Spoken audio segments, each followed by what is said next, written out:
జై గురుదేవ్. ఓం శ్రీ సాయిరామ్. ప్రాణం ప్రాణం ప్రాణం ప్రాణం ప్రాణం ప్రాణం. దివ్య ప్రేమ స్వరూపులారా, ఆధ్యాత్మికత అనేది ఋషులు మానవాళికి ప్రసాదించిన వరం. ఆ మార్గంలోనికి ఎవరు ప్రవేశించినా జీవితం సార్థకమవుతుంది. అందరూ జీవితాన్ని ఉపరితలంలో చూస్తున్నారు. ప్రపంచం కోసం, ప్రాపంచిక విషయవాంఛల కోసం పరితపిస్తున్నారు. శరీరం, ఇంద్రియాలు, మనసు వంటి ప్రాథమిక మట్టాలను సంతృప్తిపరచడం కోసం ప్రయత్నిస్తున్నారు. ఎవరికైతే జీవితం పట్ల చక్కని అవగాహన ఉంటుందో వారు మాత్రమే ఆనందంగా జీవించగలుగుతారు. పరిణామం అనేది నెమ్మదిగా దశల వారీగా జరుగుతూ ఉంటుంది. అది ఆరోహణ క్రమంలో జరుగుతున్నంత వరకు మానవుడి దివ్యత్వానికి చేరువవుతాడు. అలాగాక అది తిరోగమనంలో, అవరోహణ క్రమంలో కొనసాగితే జీవితం సమస్యాత్మకమవుతుంది. జీవితాన్ని గురించి సరియైన అవగాహన కలిగితే దానిని సక్రమమైన పంథాలో మలుచుకోవచ్చు. ప్రస్తుతం అందరూ భౌతికవాదపు మత్తులో ఉండి సుఖ సౌకర్యాలకు అలవాటు పడినందువలన దాని నుండి బయటపడలేనంతగా ఇరుక్కుపోయారు. అందుకే ఉన్నతమైన మార్గం అందుబాటులో ఉన్నప్పటికీ దానిని సద్వినియోగపరుచుకోలేకపోతున్నారు. మానవుని సహజ స్వభావం ఏమిటంటే కష్టపడడానికి వెనుకంజ వేస్తూ ఉంటాడు.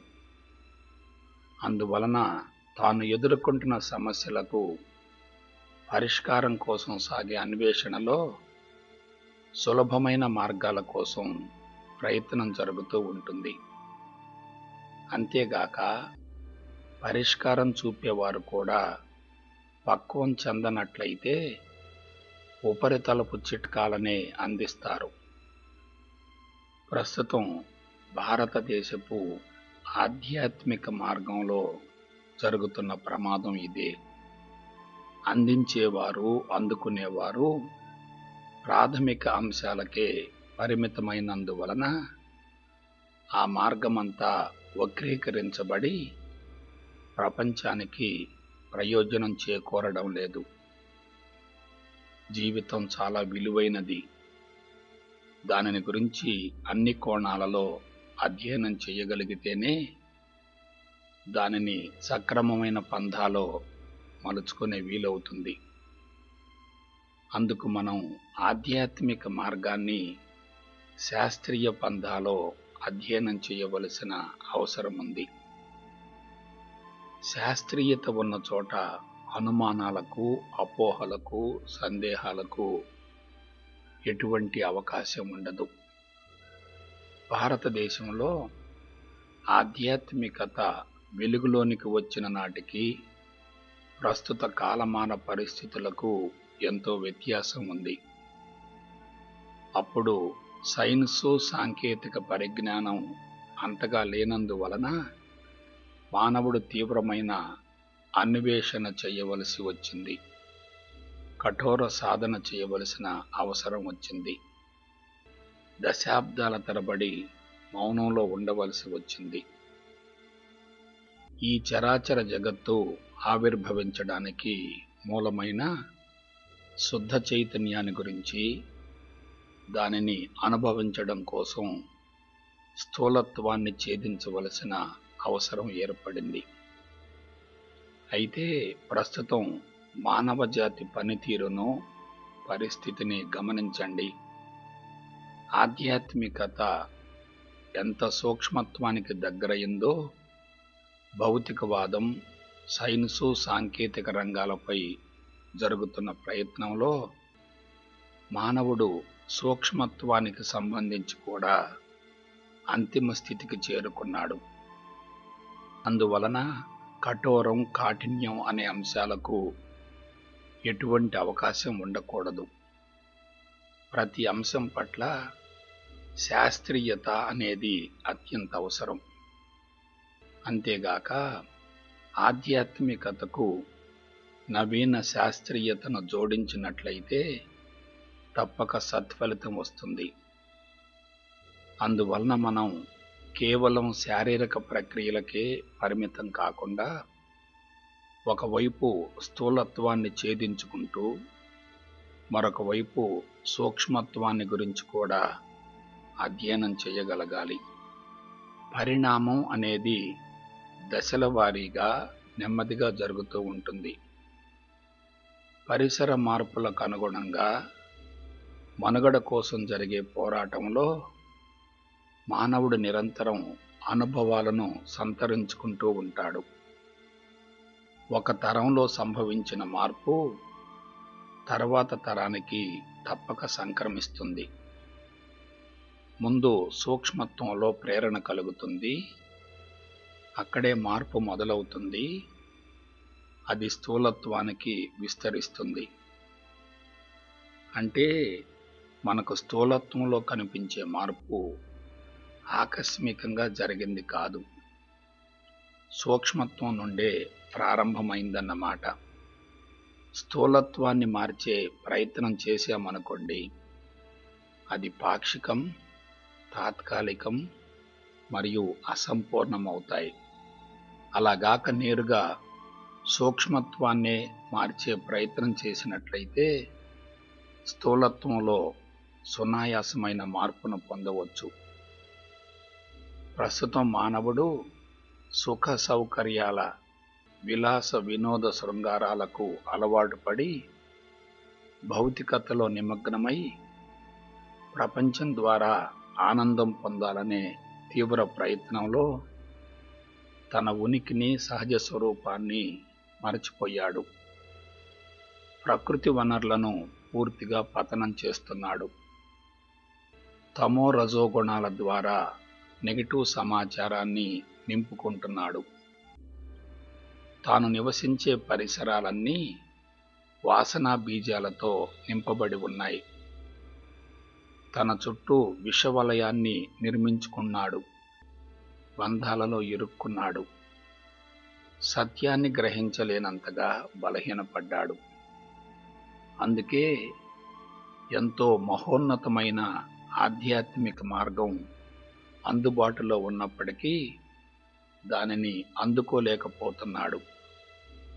అందించేవారు కూడా కాలానుగుణంగా ఉపరితలపు చిట్కాలకు అలవాటు పడినందువలన ఆ మార్గమంతా నిర్వీర్యమైపోయింది. ఆధ్యాత్మిక మార్గానికి జ్ఞానమే ప్రాణం. జ్ఞానపరంగా పక్వం చెందగలిగితే మనసు అపసవ్య మార్గం నుండి సవ్యమైన మార్గానికి మళ్ళుతుంది. మానవ జీవితంలో కీలక పాత్ర పోషించేది మనసే. ఆ మనసులో ఉత్పన్నమయ్యే ఆలోచనలను బట్టే జీవితం, జీవన విధానం కొనసాగుతాయి. వాని స్వరూప స్వభావాన్ని మార్చగలిగితే జీవితం సమూలంగా మారిపోతుంది. అందుకే జ్ఞానాగ్ని దగ్ధ కర్మాణం అన్నారు. అంటే జ్ఞానమనే అగ్నిలో కర్మలన్నీ భస్మీపటలమవుతాయి. యోగాలో కూడా కర్మ, భక్తి యోగాల కన్నా జ్ఞానయోగం ముఖ్యమైనది అన్నారు. భగవద్గీతలో కూడా 18 అధ్యాయాలలో మొదటి 6 అధ్యాయాలు కర్మయోగం, తర్వాత 6 అధ్యాయాలు భక్తి యోగం, ఆ తదుపరి 6 అధ్యాయాలు జ్ఞానయోగాన్ని చేర్చారు. అంటే జ్ఞానం పొందిన తర్వాతనే ధ్యానాన్ని కొనసాగించమన్నారు. పతంజలి మహర్షి కూడా సమాధిని గురించి శాస్త్రయుక్తంగా తెలుసుకున్న తర్వాతనే సాధనకు మళ్ళమన్నారు. అందుకే అష్టాంగ యోగాలో కూడా ముందు యమ నియములను పాటించిన తర్వాతనే శారీరక ప్రక్రియలను అనుసరించమని సూచించడం జరిగింది. వంట చేసే విధానం తెలియకుండా వంట చేస్తే ఏమవుతుంది? సిద్ధాంతం తెలియకుండా ప్రయోగం చెయ్యకూడదు. అసలు మానవ జీవితమంతా జ్ఞానంతోనే ముడిపడి ఉంది. ఆలోచన నుండి వచ్చేవే మాటలు, చేష్టలు.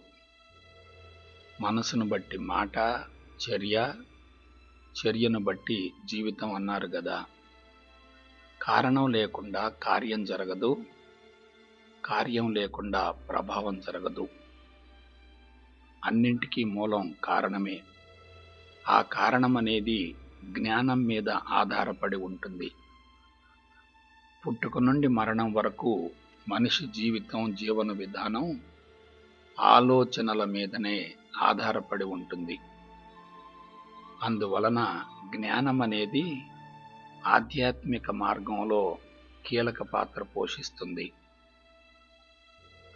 నవీన మానవుడు అన్ని రంగాలలో శరవేగంగా ముందుకు దూసుకుపోతూ భూమండలాన్ని దాటి అంతరిక్షంలోనికి ప్రవేశించి గ్రహాలను, ఉపగ్రహాలను సైతం ఆకళింపు చేసుకునే దిశగా ప్రయత్నించడానికి మూల కారణం కూడా జ్ఞానమే కదా.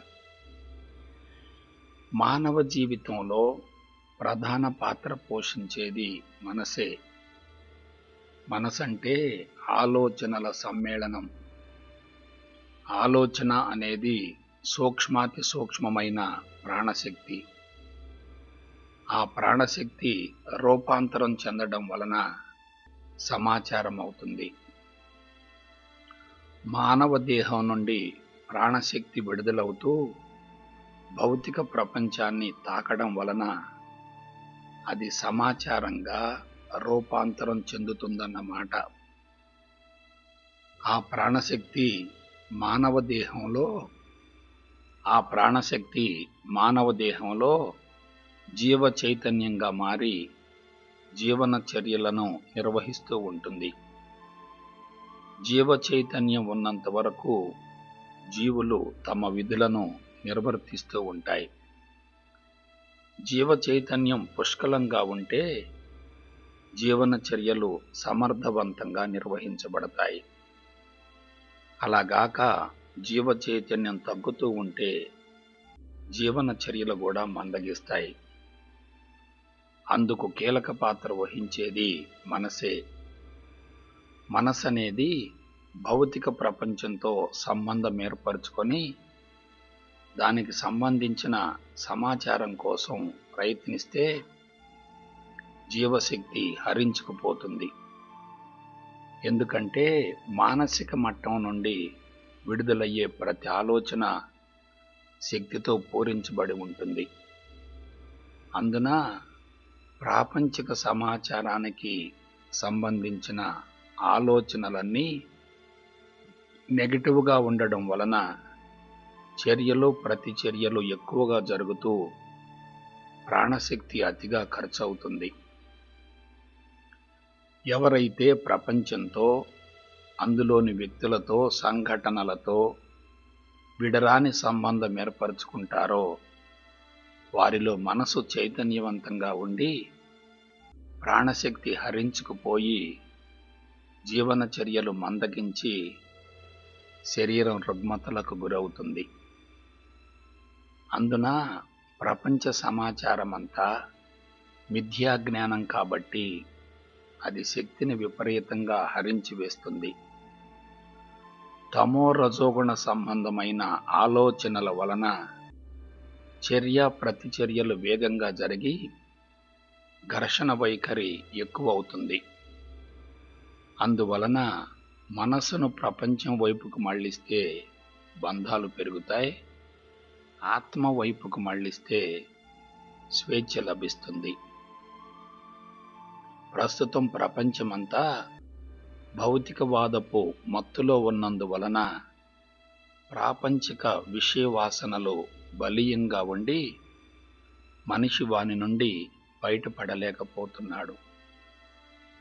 అంతేగాక శరీరం సుఖానికి అలవాటు పడితే ప్రమాదం. అది మనసును కూడా కలుషితం చేస్తుంది. ప్రస్తుతం ప్రపంచ పనితీరును గమనించండి. సుఖమే జీవిత లక్ష్యంగా జీవితం కొనసాగుతుంది. అందుకే ప్రాపంచిక బంధాల నుండి బయటపడలేకపోతున్నారు, జీవితాలను భారంగా కొనసాగిస్తున్నారు. మనసు భౌతిక ప్రపంచం వైపుకు ఆకర్షింపబడినంత కాలం జీవితం సమస్యాత్మకమవుతుంది.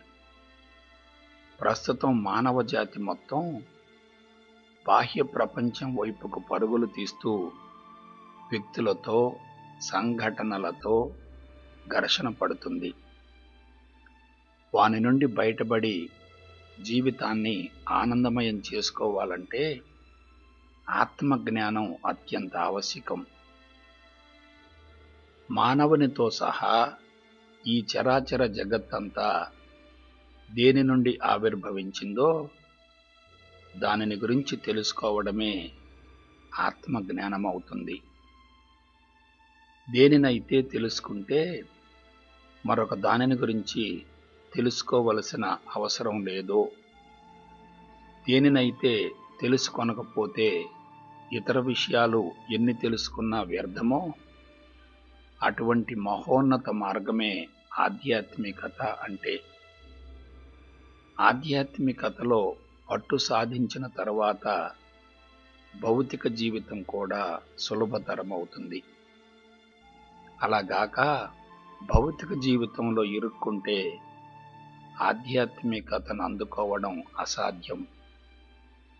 అందుకే ప్రస్తుతం లక్షలాది మంది ఆధ్యాత్మిక మార్గం వైపుకు పరుగులు తీస్తున్నప్పటికీ ఆ మార్గంలో పరిణతి చెందలేకపోవడానికి మూల కారణం భౌతికతను వదలలేకపోవడమే. కనిపించే స్థూల జగత్తంతా శుద్ధ చైతన్యం నుండి ఆవిర్భవించింది. అది సూక్ష్మాతి సూక్ష్మమైనది, కంటికి కనిపించదు. పరికరాల ద్వారా, ప్రయోగాల ద్వారా దానిని తెలుసుకోవడం అసాధ్యం. మనిషికి, మనసుకు, ఆలోచనలకు మూలం కూడా ఆ శుద్ధ చైతన్యమే.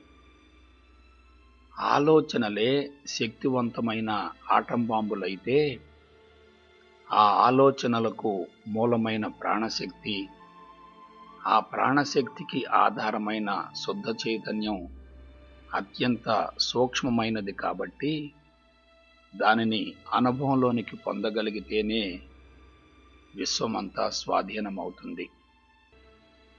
అందుకు అర్హత, అవకాశం ఉన్న ఏకైక జాతి మానవుడే. శుద్ధ చైతన్యం నుండే ఈ చరాచర జగత్తు ఆవిర్భవించింది కాబట్టి దానిని గురించి అవగాహన ఏర్పరచుకుంటే స్థూల ప్రపంచానికి సంబంధించిన సమాచారం యొక్క అవసరం ఉండదు. అంతేగాక అది కూడా ఆత్మలో ఒక భాగంగానే అవగాహన అవుతుంది. మన ఆలోచనలను బట్టే జీవితం కొనసాగుతుంది. కాబట్టి ఆత్మజ్ఞానంతో జీవించే వ్యక్తి విశ్వవ్యాపిత భావనతో, సంపూర్ణ స్వేచ్ఛతో జీవిస్తూ జీవితాన్ని సార్థకం చేసుకోగలుగుతాడు. విశ్వమంతా ఒక్కటే, రెండు లేవు, రెండవది లేదు. ఏకం నిత్యం విమలమచలం సర్వం బ్రహ్మమయం. ఇటువంటి విషయాల పట్ల చక్కని అవగాహన కలగడమే పరిపూర్ణ జ్ఞానం అంటే. పరిపూర్ణ జ్ఞానం సిద్ధించిన తరువాత ఎవరికైనా ఇక ప్రపంచంలో తెలుసుకోవలసిందంటూ ఏమీ లేదు అనే భావన కలుగుతుంది. పరిపూర్ణ జ్ఞానం ద్వారా మాత్రమే పరిపూర్ణత్వం సిద్ధిస్తుంది, సంపూర్ణ స్వేచ్ఛ లభిస్తుంది. ఉపనిషత్తుల సారమంతా పరిపూర్ణ జ్ఞానంతో కూడి ఉంటుంది. పూర్ణ జ్ఞానం పొందిన వ్యక్తికి భౌతిక జ్ఞానం కరిగిపోతుంది. అసలు జ్ఞానమే మాయా అనే భావన కూడా కలుగుతుంది. వాస్తవానికి స్థూల జగత్తంతా అనిత్యం, అసత్యం, అవాస్తవం, అస్థిరం, అశాశ్వతం.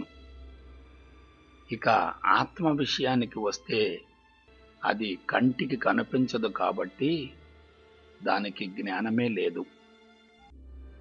కాబట్టి ఎవరైతే భౌతిక ప్రపంచం, ఆత్మ రెండు మాయా అనే విషయాన్ని శాస్త్రయుక్తంగా అవగాహన చేసుకోగలుగుతారో ఇక వారు ఈ ప్రపంచాన్ని గురించి ఆలోచించవలసిన అవసరమేముంటుంది? భిన్నత్వం అనేది జ్ఞానానికి మూలమవుతుంది తప్ప ఏకత్వానికి అసలు జ్ఞానమే ఉండదు. అంతా, అందరూ, అన్నీ బ్రహ్మమైతే ఇక మనం తెలుసుకోవలసింది, అన్వేషించవలసింది ఏముంటుంది? ఎవరికైనా భౌతిక ప్రపంచం మాయా అనే అంశం అనుభవంలోనికి రానంత వరకే దాని పట్ల ఆసక్తి ఉంటుంది. బ్రహ్మజ్ఞానికి భౌతిక ప్రపంచమే లేదు అనే భావన కలుగుతుంది. విశ్వమంతా నేనున్నాను, అంతటా అన్నిటా నేను వ్యాపించి ఉన్నాను, నా నుండే ఈ చరాచర జగత్తు ఆవిర్భవించింది, తిరిగి నాలోనికే లయమవుతుంది అనే భావన కలిగిన మరుక్షణమే అది విత్తనంగా మారుతుంది.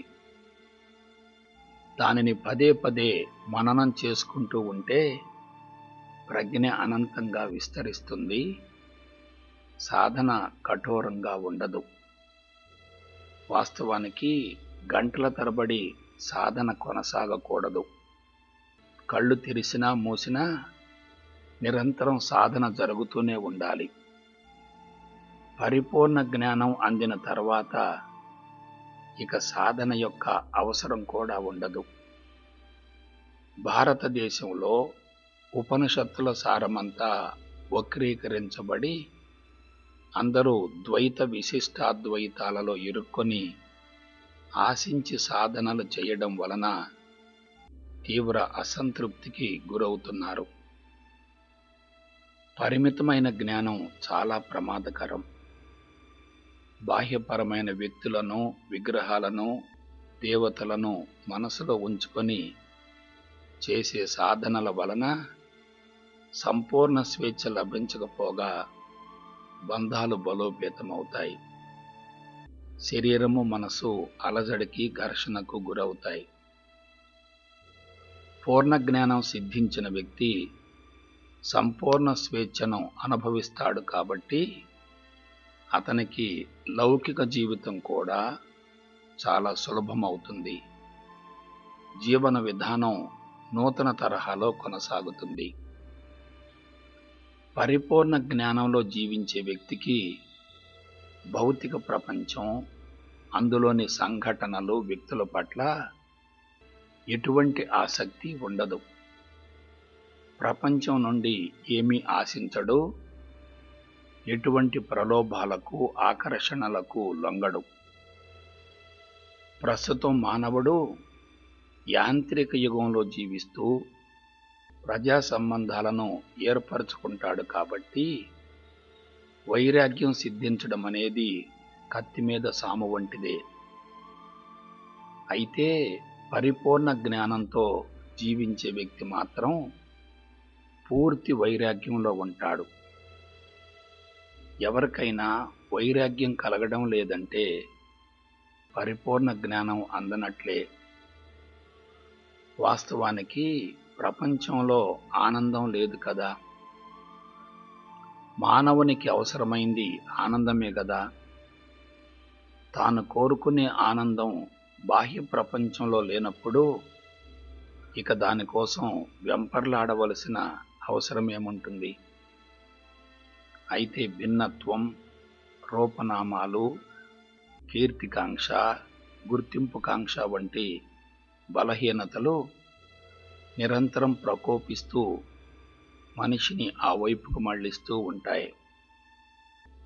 అయితే విచక్షణ, వివేకాల ద్వారా వానిని అధిగమించగలగాలి. వైరాగ్యంలో జీవించే వ్యక్తి ఎటువంటి సాధన చేయవలసిన అవసరం లేదు. వైరాగ్యం లేని వ్యక్తి ఎంత కఠోర సాధన చేసినా ఎటువంటి ప్రయోజనం ఉండదు. ప్రస్తుతం చాలామంది సాధనల పేరుతో గంటల తరబడి కూర్చున్నా శారీరకంగా, మానసికంగా మార్పు రాకపోవడానికి మూల కారణం వైరాగ్యాన్ని కలగజేసే జ్ఞానం లభించకపోవడమే. వైరాగ్యం అంటే ప్రపంచానికి దూరంగా జీవించడం కాదు. చుట్టూ ఎంత కలుషితం ఉన్నప్పటికీ దానిని కూడా భగవంతునిలో ఒక భాగంగా స్వీకరించడమే. చెడును వ్యతిరేకించకూడదు, దానికి భయపడకూడదు, దానిని పాజిటివ్గా స్వీకరించగలగాలి. మనసు ప్రాపంచిక సమాచారంతో నిండి ఉన్నంత వరకు ఊగిసలాటలో ఉంటుంది, ద్వంద్వాల మధ్య ఘర్షణ పడుతూ ఉంటుంది. ప్రపంచాన్ని మానసికంగా మోసినంత కాలం సమస్యలు పెరుగుతూ ఉంటాయి. అందుకే పట్టుకుంటే సమస్య, వదిలివేస్తే సమాధి అన్నారు.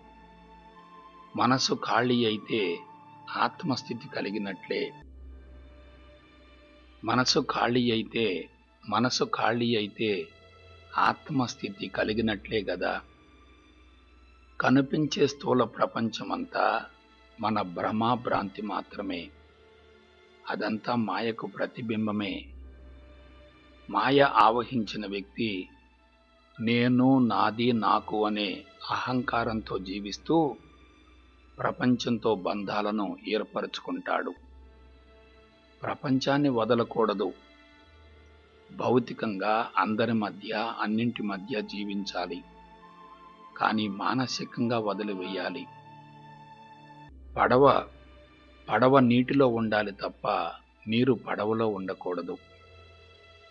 సన్యాసం అనేది పూర్తిగా మానసికమే తప్ప ఎటువంటి బాహ్యపరమైన హంగామా అవసరం లేదు. బంధాలు ఏర్పడేటప్పుడే బాధలు కూడా ఉంటాయి. అసలు బంధాలే లేకపోతే ఇక బాధలకు అవకాశమే ఉండదు గదా. సన్యాసం అంటే బరువును దించుకోవడమే, భారాన్ని తగ్గించుకోవడమే. విశ్వవ్యాప్త భావనను పెంపొందించుకోవడానికి సన్యాసం, వైరాగ్యాలే కీలక పాత్ర పోషిస్తాయి. చతుర్విధ ఆశ్రమాలలో కూడా వానప్రస్థం ముగిసిన తర్వాత వ్యక్తులు సన్యాసి దశకు చేరగానే అన్నింటికీ, అందరికీ దూరంగా ఉంటూ మానసిక స్వేచ్ఛను పొంది జీవాత్మను పరమాత్మతో అతి సునాయాసంగా విలీనం చేస్తారు. వాస్తవానికి సన్యాసం అంటే పరబ్రహ్మ స్థితే. అన్నింటినీ, అందరినీ వదిలివేస్తే అక్కడ ఉన్నది ఏకత్వమే గదా. జీవితం, సమాజం, ప్రపంచం, ప్రకృతి, విశ్వమంతా ద్వంద్వాలమయం. రెండింటి సమ్మేళనం. రెండూ కలిసే ఉంటాయి. ఒకటి ఆధారం, రెండవది ఆధేయం. రెండూ అన్యోన్యాశ్రయాలే. ఒకటి లేకుండా రెండవ దానికి ఉనికి ఉండదు.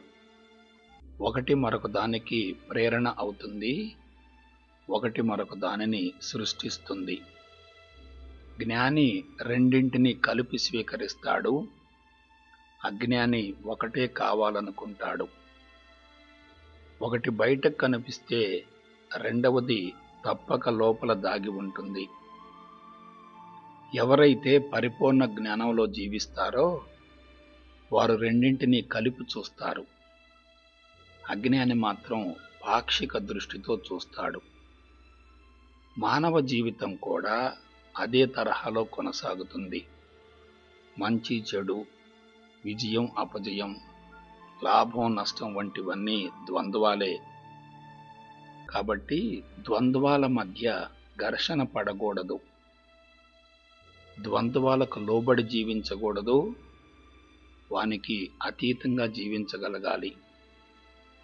రెండింటినీ కలిపి చూడగలిగితే తప్పక సమత్వం కలుగుతుంది. అదే సమాధికి పునాదవుతుంది. త్రాసును ఏ వైపుకు మళ్లించకూడదు. ఏదో జరిగింది అని పొంగిపోవడం, ఏదో పోయింది అని కృంగిపోవడం వంటివన్నీ సమత్వాన్ని కోల్పోయే విధంగా చేస్తాయి. సహజత్వం అంటే అక్కడ ఏదైతే ఉందో దానిని పెంచకుండా, తగ్గించకుండా, వక్రీకరించకుండా, మార్చకుండా ఉన్నదానిని ఉన్నట్లుగా స్వీకరించడమే. అణచిపెట్టడం, నొక్కివేయడం ప్రమాదకరం. అలా చేస్తే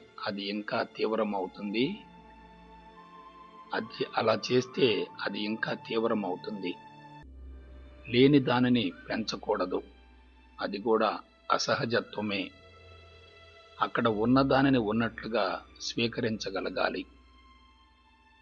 నటించడం చాలా ప్రమాదకరం. నటించే వారిలో శక్తి హరించుకుపోతుంది. అంతరంగంలో చెడు ఉండి బాహ్యంగా మంచిని ప్రదర్శించడమే ఆత్మ వంచన అవుతుంది. ప్రస్తుతం ఎక్కువ మంది నటించే పనిలో నిమగ్నమవుతున్నారు. చెడును బయటకు కనిపించకుండా అణచివేస్తున్నారు. విశ్వమంతా భగవంతుని మయమే. అదే సత్యమంటే. భౌతిక ప్రపంచమంతా నిరంతరం మార్పులకు గురవుతూ ఉంటుంది. దానిని సత్యంగా భావించడమే అజ్ఞానం. సహజత్వంలో జీవించే వ్యక్తి పూర్తి గమనంలో ఉంటాడు. కృత్రిమత్వం చాలా అసహజంగా ఉంటుంది, ఇతరులకు అసౌకర్యంగా ఉంటుంది. అంగీకరించడానికి, అణచివేయడానికి స్పష్టమైన వ్యత్యాసం ఉంటుంది. విశ్వమంతా శుద్ధ చైతన్యమయం. రెండు లేవు, రెండవది లేదు. ఉన్నది ఒక్కటే. ఇదే సత్యం. అంతటా, అన్నిటా, అందరిలో ఒకటే ఉన్నప్పుడు ఏది ఎక్కువ, ఏది తక్కువ, ఎవరు ఎక్కువ, ఎవరు తక్కువ? భిన్నత్వం అనేది అపరిపక్వతకు చిహ్నం. సమదృష్టి కలిగిన వ్యక్తులకు నిరంతరం సాధన జరుగుతూ ఉంటుంది. ఎక్కువ తక్కువలుంటేనే రాగద్వేషాలుంటాయి. అంతా ఏకత్వమైనప్పుడు ఇక రాగద్వేషాలకు అవకాశమే ఉండదు. భగవంతుని సృష్టి అంతా సవ్యంగానే జరుగుతుంది. మానవుని దృష్టిలోనే వ్యత్యాసముంది. ప్రపంచమంతా అనంతమైన నాటక వేదిక. ఎవరి పాత్రను వారు పోషిస్తున్నారు. ఎవరు ఎక్కువ కాదు, తక్కువ కాదు. పరిపూర్ణ జ్ఞాని సర్వత్రా, అంతటా, అన్నిటా భగవంతుని దర్శిస్తాడు. భగవంతుని కోసం ఎటువంటి అన్వేషణ చెయ్యడు. అజ్ఞాని కొన్నింటిలో, కొందరిలో, కొన్ని చోట్ల మాత్రమే భగవంతుని చూడగలుగుతాడు.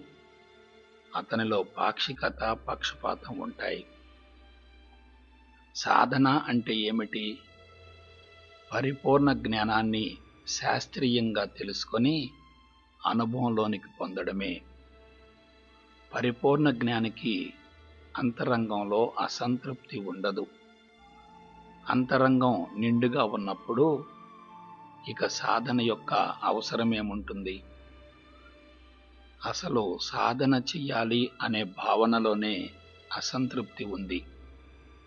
ఉన్న స్థితి సరిగా లేదు కాబట్టి దానిని మార్చాలి అనే భావన ఉన్నప్పుడే సాధన యొక్క అవసరం ఉంటుంది. అంతరంగంలో వెలితి, కొరత ఉన్నవారు సాధనలో కూర్చుంటే ఆశించడం జరుగుతుంది. ఆశించింది అందకపోతే తీవ్రమైన అసంతృప్తి కలుగుతుంది. ప్రస్తుతం ఆధ్యాత్మిక మార్గమంతా ఈ ఒక్క అంశంలోనే వక్రీకరించబడింది. బయట భగవంతుని వెతికే వారంతా భగవత్ సాక్షాత్కారం కోసం తీవ్ర ప్రయత్నం చేస్తూ అది జరగనందువలన నిరాశకు గురవుతున్నారు. సాధన అంటే చెయ్యడం కాదు, ఏమీ చెయ్యకుండా ఉండడం, ఏమీ చెయ్యవలసింది లేదు అని తెలుసుకోవడం. ఏదో చెయ్యాలి, ఏదో సాధించాలి, ఏదో కావాలి అనే భావనలు ఉన్నాయంటే అంతరంగంలో అసంతృప్తి ఉన్నట్లే కదా. అంతా ఒకటైనప్పుడు, అందులో నీవు ఒక భాగమైనప్పుడు ఇక సాధన యొక్క అవసరమేముంటుంది? అందుకు పరిపూర్ణ అద్వైత బ్రహ్మజ్ఞానం అత్యంత ఆవశ్యకం. పరిపూర్ణ జ్ఞాని మనసు నిండు కుండలా ఉండి తాను భగవంతుడను అనే భావనతో జీవిస్తూ సర్వత్రా భగవంతుని దర్శించగలుగుతాడు. కళ్ళు తెరిచినప్పుడు సమభావన ఉంటే ఇక ప్రత్యేకంగా కళ్ళు మూసుకొని సాధన చేయవలసిన అవసరమేముంటుంది? అందుకే ఆధ్యాత్మిక మార్గానికి జ్ఞానమే ప్రాణం అన్నారు. అందున పరిపూర్ణ అద్వైత బ్రహ్మజ్ఞానమే అసలు సిసలైన మార్గం. కాబట్టి దానిని అనుభవంలోనికి పొంది జీవితాన్ని సార్థకం చేసుకోగలిగితే తప్పక సద్వినియోగపడుతుంది. ఓకే. జై గురుదేవ్.